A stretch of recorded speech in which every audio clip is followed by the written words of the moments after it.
What's good, YouTube? And welcome to the house. We live in a society, man, where it reflects itself. Greed bought out on the secondary market. Know what I'm saying? It's looking like the vendors are showing their true colors. I've seen a lot of deep, threads reflecting vendors poorly, and that's always been a thing in this community, but I'm seeing the conspiracy theories really dip to where, oh, the game's only all about money, man. Look, it goes from the past, double MSRP, we're becoming Pokemon, and that's not the case. Goes from the past is very special. We've never had an example in all of Yu-Gi-Oh! Of something doubling in MSRP before a release. It's just got that much hype behind it, while card culture is headed that way. But what's the first letter in TCG? Trading. Trading card game. Even the top level pros, do you think they just have mommy and daddy's deep pockets and that's how they get out to events? No, they're grinding. Jesse Cotton has a store. Billy Brake and myself, we always used to trade up a lot of at events and then go sell to buy list. Like, you have to fund your travels as a top player, even with a passion for the game, or you don't have the ability to go play in those events. So there has always been this aspect of needing to turn cards into cash and work things around, but now there's more attention on it than ever, and I think I'm gonna do a deep dive conversation. And don't get me wrong, there's tons of terrible vendors. The price goes up, they refund your order, people with deep pockets getting together causing buyouts. There are things to be alarmed about, but there's also, on the other side of the coin, terrible consumers, raw hunters. There's not really this blanket, who's the good guy, that's the bad guy. There's amazing sellers, JRB Jobber, MCole40. There's really good public faces to it, and then there are scumbags who leave a sour taste in your mouth. It's just like judges too. Power-hungry judges who abuse their position that give a bad name to judges, and then you have the amazing judges, great faces for the community, Josh Bravarnik. You have awesome people. It's like every group has good and bad people, and there's no blanket statement to it. That being said, rant aside, let's get into today's Market Watch. That's a video for another day. Almost every single gold series has cards going up here or there. It's like these sets have a little bit of nostalgia pander to them. We'll get into a little bit deeper about how nostalgia is hitting the market. But Exodia, the Forbidden One, has a little buyout here. Of course, Madolche Quintiramisu, every copy's been up in price, downward, helping people make Zeus.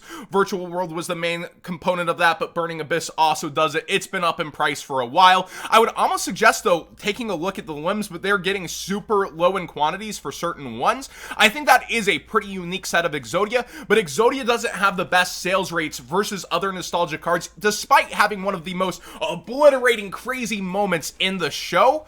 It's a fan favorite, yet it lags behind stuff like Dark Magician Blue Eyes, Red Eyes. Also, Dark Magician Girl is something that it lags behind. You see crazy buyouts on every version of her. The Gold God cards up in price. Premium Gold is the newest gold behind Maximum Gold, but you also see Gold Ghost, other Gold Series specific buyouts here and there. I suggest you take your time after Market Watch, kind of look through it yourself and see what's happening with a lot of these Gold Series, but tons of prices jumping up. Long-term penny stonks that I've called included. Almost a lot of different Stardust Dragons getting targeted all of a sudden with that Win set coming out. So there's different factors. It's not just this blanket, oh yeah, it's Gold Series. Gold is gold. You might as well go in. No, it's specific cards within that are kind of going because Gold Series has such a history with having amazing reprints. Speaking of an awesome reprint box, Speed Duel Battle City, you're looking at about $45 or more between both eBay and TCG Player to get one sealed. And remember, besides those 3 God cards that come guaranteed, you only get 5 different secret rares at RNG, random number generation, per box. You're trying to pull pretty much the best, and with that, Dark Paladin's way up in price. Nobleman of Crossout, we covered that going up. Reinforcement of the Army is the newest buyout, going crazy last night. Tanky is up, which I actually didn't think would be the best buy, but Zoo and the demand for nice looking Tankies have pushed it. Also, Fist of the Gadgets, which sounds a little dirty, it's up in price. This is a penny stonk I called long ago. I thought this one would ruin it, and sometimes when you're diamond hands with your penny stonks, it turns out really well long term. Look at this. This is actually crazy. Like, me as a person that would have gone deep on this, yeah, I would have shoved them aside, tried to forget about how much I spent on Tankies if I still vended, but here you are, plussing big if you listened and actually held. Things are crazy with this box, and I still think there's a lot of okay prices, but tons of quantities running out as more eyes are on here from the crazy buyouts that have happened and the MSRP. Remember, Konami can do whatever they want. They can reprint this at any time, but that first edition stamp that actually comes on this product may even help these singles long term if there was some kind of rewave. Now, YBM has the 2021 Megatons up on their site, code WhatsGood5 for 5% off, and to support the channel, getting one of the cheapest prices right now. I think that's around the $166 some odd, and you aren't going to see it pretty much cheaper than that shipped to your front door, but you're gambling still at this point. This price is to alleviate, hey, there might be no promos, but the sets are gonna be great. If you're getting Megatons anyways, definitely check this deal out. They have been flying away from YBM. Now let's talk meta. What a lot of people come to Market Watch for, keep up with meta updates. Solemn Strike's been seeing a lot of play. If you've been in the live streams, I've been side decking this in Zoo for the longest, like ever since Zoo came back into the meta, and it seems like a lot more decks appreciate this card now and have been leaning towards it.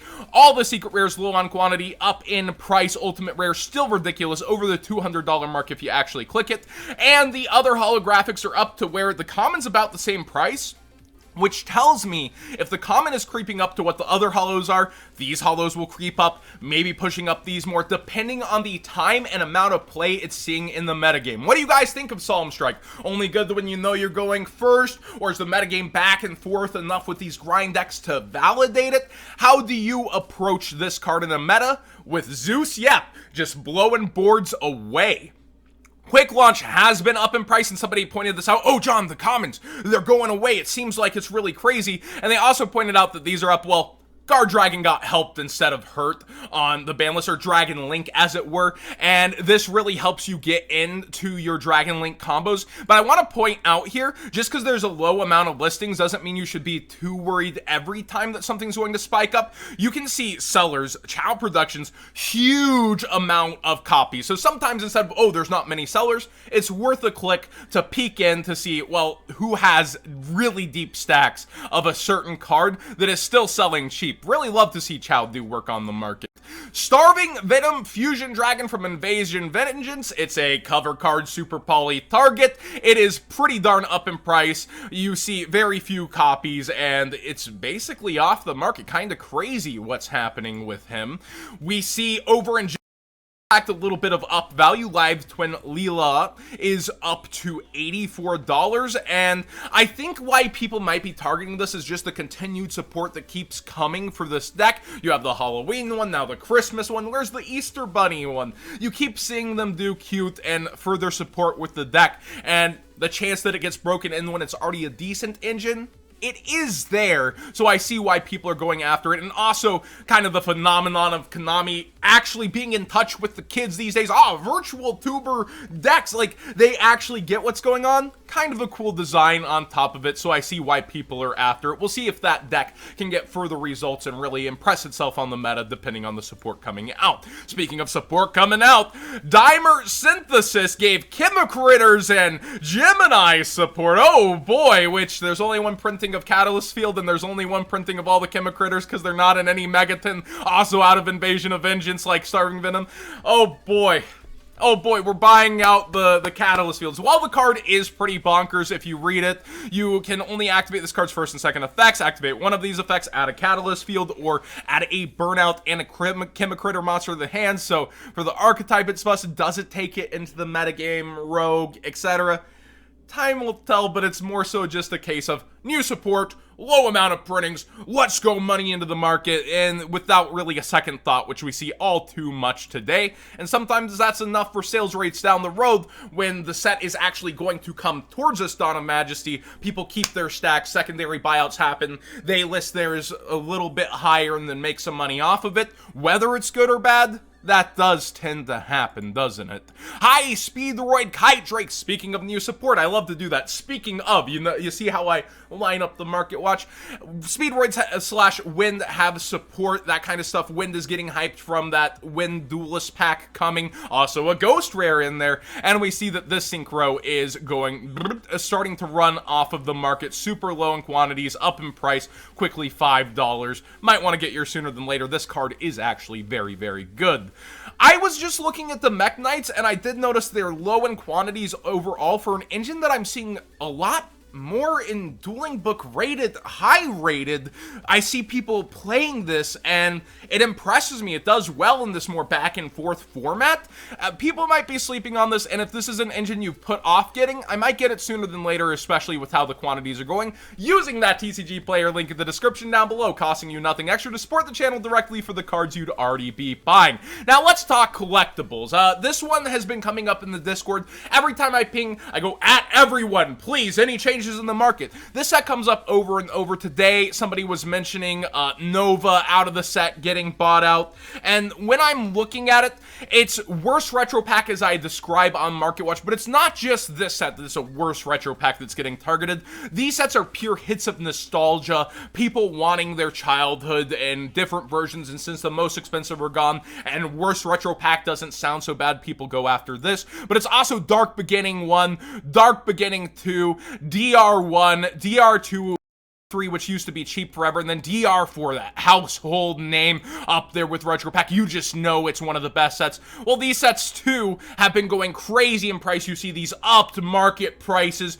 going insane. All these memorable cards from Playground, childhood Yu-Gi-Oh! That people want to recapture. Yeah, they're going up, and there's not really the best versions even of cards. You know, first Ed there, and I'd much rather have it than the Super, and now we have a secret rare, yet it's old, it's hard to get, man. These weren't that hard to get 2 years ago. The packs were still on eBay pretty darn cheap, but now, yes, they are going, gone. You see cards from these sets going up ridiculously in price, but they're going gone because they're not that replaceable after all of them get bought out. And all of them are getting bought out. So I'm trying to more so open up my content, as I've been saying, towards the newer generation of people coming in, looking, don't know what's happening, trying to be more of a teacher. Bear with my own patience on it. But basically, people are chasing after nostalgia. There's not many other reasons that these cards go up in price. Same can be said with the top dollar cards. First edition base set goes across all successful card games, if you will, and here you're seeing these special reprints of cards that are memorable, and even if they don't have different necessarily rarities, like Mobius is Super in its set and it has an ultimate rare. The R3's been expensive for a while. Ancient Gear Golem, cover of a pack. People love this. People love Horus the Black Flame Dragon in general. So let's talk about nostalgia another way. Dual terminal buyouts are very common. We see here that this card has been attempted to be gone in on. Why I don't necessarily like dual terminal buyouts, even though I like their aesthetic, is dual terminal 1 through 4. A long time ago was clearanced by Konami, and huge amounts hit the market. So it's just hard to make those singles disappear. And other vendors, they'll sell some and they just sit on stacks of them, waiting for them to get expensive. So I know there's tons of quantities, but just because there's tons of quantities doesn't mean that it's always going to stay low or that you can't make money off of it. It's just my forewarning on sales rates that you could be waiting a long time. You could see people coming in, undercutting, not caring about prices, even if it is low quantities. These vendors know, okay, I'm gonna make my sale, I'm gonna put my price down here, and look, it's not as if this moved suddenly. It's right here, right now, one of the biggest sellers, super special awesome. So you see cards like this, even if they have huge nostalgia and look really cool, it just comes down time and time again. That may not always be the case, as we've seen before, though. So we do kind of have to wonder, where does dual terminal lie super long term?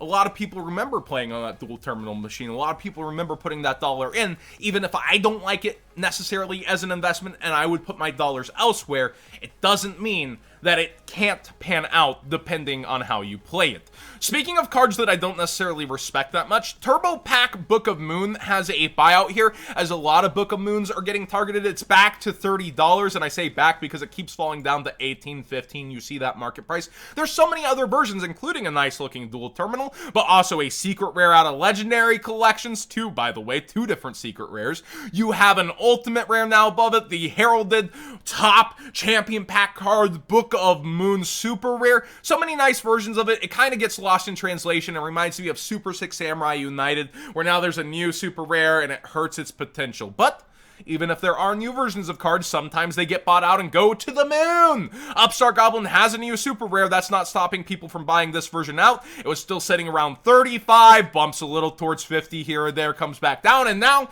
people have bought it out to the point and tune of 200 here on TCG Player. You can even see the market price is around 35. This is pretty ridiculous in my opinion, but if past formats truly get popular and you see people playing good old Hoban, triple Upstart in certain decks, yeah, it could pan out really good for the people who bought them at 35. They could be 70 one day. We'll watch and see how this falls back, but this was a deep pocket buyout. I can't imagine that it was just one person. Maybe it could have been, but this was a huge one that somebody spent a lot of money on.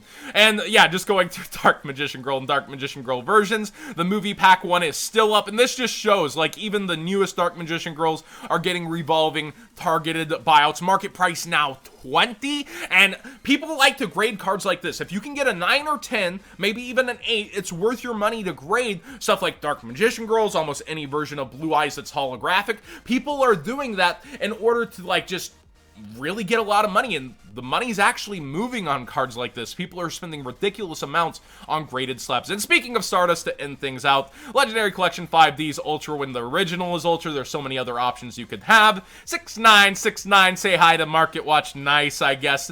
Somebody on the last video commented, that's the new hello YouTube. Or you should say, what's good YouTube? But still, kind of funny to see this version bought out. And a lot of Stardust Dragons as we head towards the win set are getting bought out. And Doug Zeef, actually, when I brought up that there's a new Ghost Warrior coming, his first implication was Stardust Dragon, and I was like, it already has a ghost. He's like, oh wow, I don't know why I brought that up. Of course it's not. I actually thought that it would be a super big brain galactic move if Konami Ghost Rares the Alter Art Stardust in that set. I realistically think it'll be something like Crystal Wing, which was Ghost Rare in the OCG that we didn't get, but if they did Alter Art Stardust in that side set, that is huge if they went for a move like that the, you know, average person might not be seeing. I think with Konami Brain, I think that's too hopeful. I think it'll be Crystal Wing, but we'll wait and see. Or it could just be a God card, and they do the second God card. Legendary! Duelists, we're keeping it legendary, even though the OCG hasn't kept that marketing. But yeah, look through Stardust. Tons of them are up, especially the holographic versions. All sorts of them spiking up in price, low on quantities as we approach Wind Hype.